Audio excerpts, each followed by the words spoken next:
Right now, if the room goes dark, your hand finds a switch before you even think about it. That reflex is maybe 150 years old. Everything before it, every single one of your ancestors for over 1,000 centuries had no switch to reach for.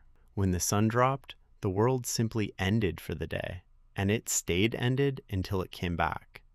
We're going to spend the next few minutes in that dark, because it turns out the hours we've erased are the hours that built us, how we rest, how we tell stories, even how we think when no one's watching.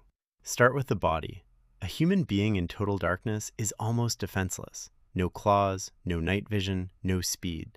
For millions of years before fire, the rule was brutally simple. When light disappeared, you disappeared with it. You found the highest branch or the tightest crevice, went still, and waited. Fire broke that rule, not gradually, instantly for whoever controlled it. A single flame pushes back a rough 30-foot wall that most predators won't cross. Step outside that wall at night, and the odds turn against you fast. Researchers who study modern hunter-gatherer camps still see it happen. Step inside it, and for the first time in the history of our lineage, the night stopped being something that only happened to you. But fire didn't just buy safety. It bought hours, 2, 3, sometimes 4 extra hours a day that didn't exist before. And researchers who've spent time with communities still living close to that original rhythm notice something strange about what those hours got used for. By day, conversation around camp is almost entirely business. Who's tracking what animal? Which watering hole is drying up? Who owes who a favor? Practical, clipped, transactional. But once the fire's lit, the whole tone flips. The same people who spent daylight negotiating logistics spend the night trading stories, myths, jokes, gossip about people 3 valleys over, tales that stretch the truth a little further each time they're told.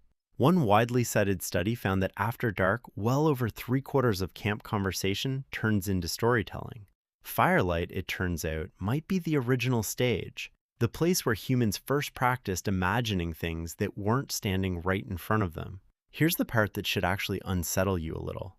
The 8-hour block you feel guilty for never quite hitting, it's not the ancestral pattern. It's not even close. For a long time, historians kept tripping over the same 2 odd phrases buried in old texts. Prayer books, court depositions, letters, even lines in Homer. References to a first sleep and a second sleep, as if sleep came in 2 separate pieces with something in between. For centuries, translators assumed it was a turn of phrase and rendered it away.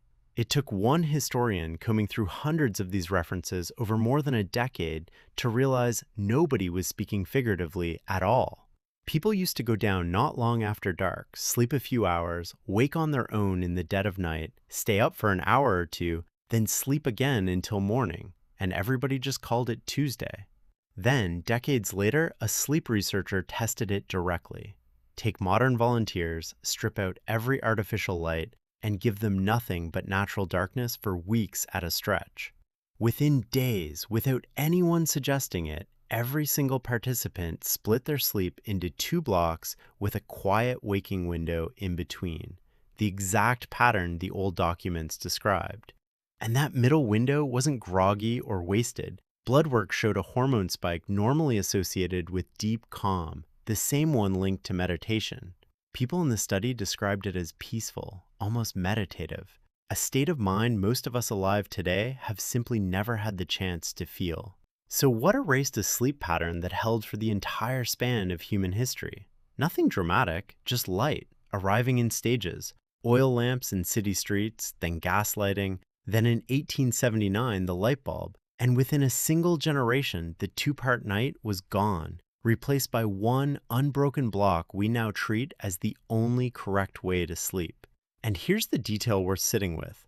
The word curfew comes from an old French phrase meaning literally, cover the fire. Towns used to ring a bell each night as the signal to smother every flame in the house, not because fire was dangerous, but because dark was supposed to return. Night wasn't a bug to be patched, it was the point.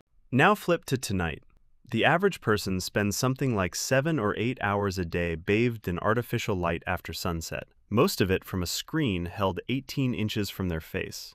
Your brain can't tell a bulb from the sun, so it delays the hormone that's supposed to signal bedtime, compresses your sleep into one forced block, and calls the whole thing normal. It only takes about a week of camping with zero artificial light for that hormone clock to reset by roughly 2 hours, snapping straight back to sunset timed the moment the light disappears.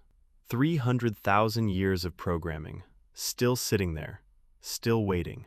So the next time you wake up at 2 a.m. for no reason, and lie there annoyed at your own broken body, consider a different explanation. Maybe nothing's broken. Maybe, for one quiet hour in the dark, you're doing exactly what every single one of your ancestors did, going all the way back before there was a word for sleep at all. We didn't fix the night. We just switched it off, and most of us never noticed what we lost in the trade.